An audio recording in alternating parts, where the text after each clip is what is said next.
For some time now, we've been talking about the number of generally senators, but also representatives, who appear to have used their early access to information about how bad coronavirus was likely to be in the United States to save themselves a little bit of money, either purchasing stocks that seemed likely to go up in the event of a pandemic, or selling off stocks before the stock market tanked. And one of the names that showed up the most early on in that was Richard Burr, who had sold quite a bit of stock. It looks like anywhere between a bit more than $500,000 or almost $2 million in one day, as he was getting confidential information about the potential spread of coronavirus. And he said along the way, he didn't know anything. It wasn't him. He's not responsible, all of that.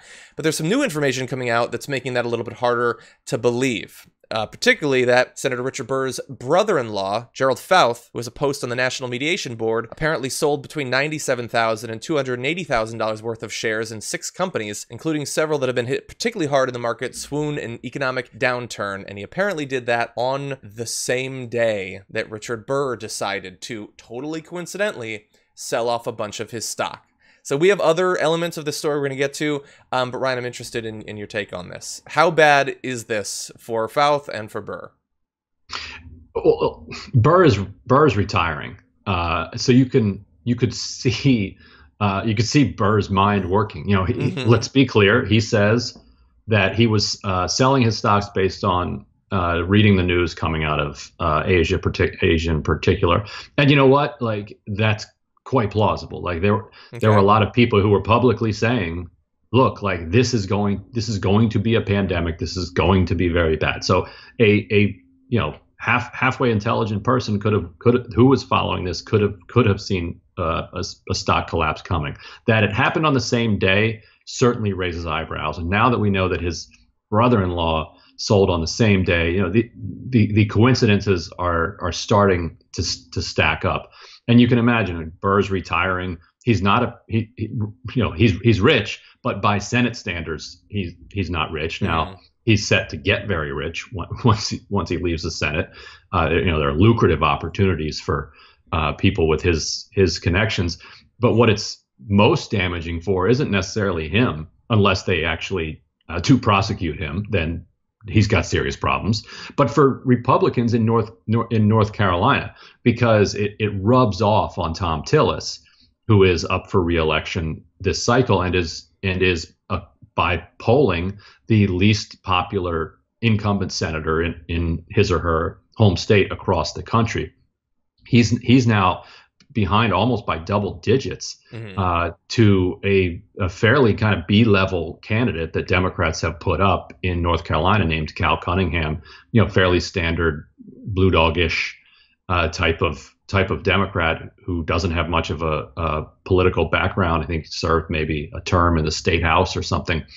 But he's getting smoked right now in the polls by Cunningham. And the more that Burr is in the news for trading in advance of this collapse, I think the worse it is for Tillis and for Republicans generally in the state of North Carolina, and even for Trump in North Carolina. If the state swings far enough, then he could potentially lose it if the suburbs around Raleigh and the Durham area, et cetera, all swing against him. Yeah, I think I saw a poll just a few days ago where Biden was up by 4, I think, something like that. I mean, obviously these are polls that it's a long way away, and who knows, but yeah, it's a good point. It being in the news could hurt them, so you know what we're going to talk about for a few more minutes. So I do want to give a response from Senator Burr's attorney. This is Alice Fisher, who told ProPublica, which did this reporting on Gerald Fauth, said that, quote, Senator Burr participated in the stock market based on public information, and he did not coordinate his decision to trade on February 13th with Mr. Fauth. She did not respond to a question about whether Burr discussed anything he learned as a senator with Fauth or any other relatives. Maybe she was just busy. I don't know. She just didn't have time to respond to that. Okay, so as you said, it is plausible that if you were following everything that was happening in China and as it started to spread to other countries in the region, and apparently it was spreading worldwide, it just wasn't immediately clear at that point, that you could behave in the way that Senator Burr and others did. But the problem is always going to be he was also getting confidential information. He was putting out statements reassuring everyone that Donald Trump has got this thing as he was acting as if he believed the opposite. And so whether it's obviously not illegal, they're disputing Right. whether it's unethical, but to regular people, it is going to seem incredibly shady that you have access to private information and public information, and you claim that the emergency economic moves that you made were based purely on the one and not the other. Why would we believe that, honestly? And that's why I approve of people like AOC who are saying they shouldn't be owning individual stocks. At the very least, it should be in blind trusts. And although it actually would be illegal if they could prove that he made the trade based on private information that he got from that briefing, because there is now a law that says that that you cannot trade. You can trade stocks, but you can't trade stocks based on information that you received through your duties as a senator. So, if they can connect that private briefing that he got to some of the trades, if there are emails or texts, to his sister or to anywhere else, to his broker, saying this, as he's coming out of that meeting, this is going to be really bad, sell. Then potentially that actually is illegal. But AOC's point is dead on here. It's absurd that members of Congress can own individual stocks and then legislate and regulate and lawmake, in areas that affect the stock prices. David Perdue, for instance, has been wrapped up in this scandal. He's the senior senator from Georgia. Kelly Loeffler is the junior senator from Georgia.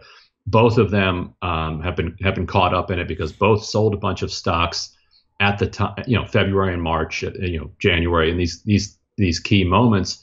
Now, some of Perdue's trades are, to me, actually mitigating of the fact that he was purely selling because of the insider information about the coming pandemic. Particularly, he bought shares in Delta, the local, the Atlanta-based airline. Okay. And if you were trying to profit off of the coming pandemic, Delta is an airline is the last place that you would put money. So that does suggest to me that either he was making some trades without thinking about the pandemic, or his advisor was making them on his behalf without any information on that. But then you take it another level further. Congress is debating whether or not to bail out the airline industry, or how to bail out the airline industry. And here's the senator sitting with a bunch of stock in an airline. It's just absurd. Like there's no ethical guidelines that you could draw that would allow that type of thing, just from a pure ethics standpoint. Why these extremely wealthy members of the Senate don't put their money into a blind trust is, I was going to say it's beyond me, but it's because they haven't really suffered a penalty for it in the past. If Loeffler and Perdue go down, you're going to see a lot more wealthy senators move toward blind trusts. Dianne Feinstein has a blind trust, and so she's extremely wealthy.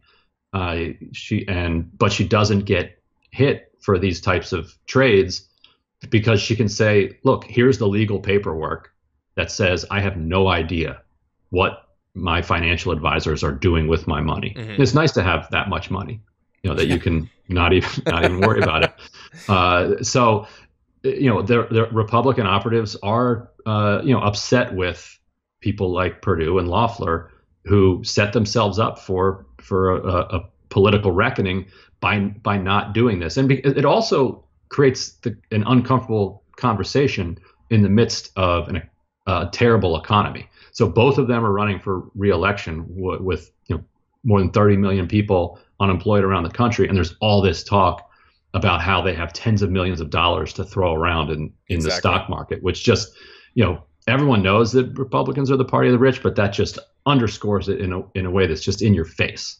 Exactly.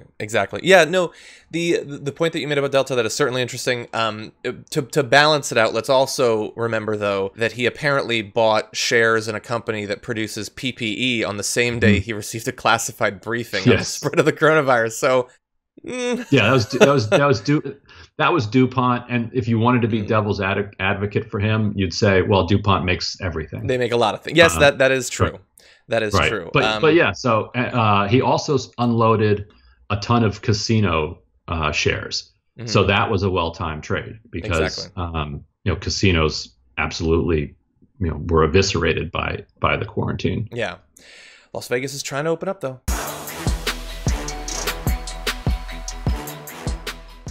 For more political news breakdowns, interviews, stories of activism, and me trying my hardest to care about the occasional big celebrity news story, subscribe to our YouTube channel at youtube.com/The Damage Report. And you can ring the bell wherever it is so you don't miss anything.